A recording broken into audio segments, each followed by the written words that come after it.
So there was something that really jumped out at me in the end of chapter 2, I believe it is, when you're talking about, why there's so much poverty. You say tens of millions of Americans do not end up poor by mistake of history or personal conduct.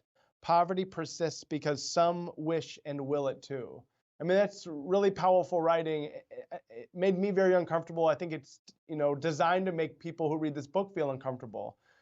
Talk a little bit about how you have a sense of urgency in this book, an urgency to action, an urgency for readers to feel like they need to be part of the solution. They can't just sit by and watch us continue to stall out for the next 10 years, next 20 years. Talk to us a little bit about your decision to kind of go at that complacency as a writer.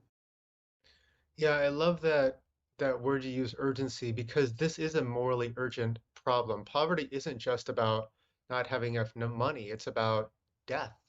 It's about violence. It's about tooth rot. It's about the nauseating fear of eviction. It's about hunger. It's about putting your life in the hands of a public defender. It is so bad.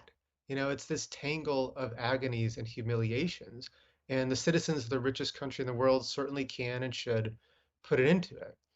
And many of us who do enjoy a sense of economic security, we are connected to the problem.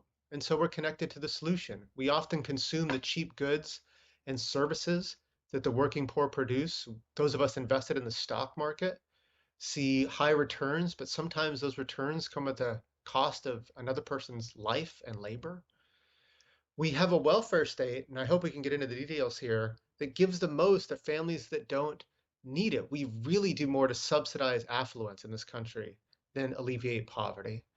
And then many of us continue to be segregationists. We build walls around our community, we hoard opportunity behind those walls, and that concentration of affluence creates pockets of poverty, which is the side effect of our concentration of wealth.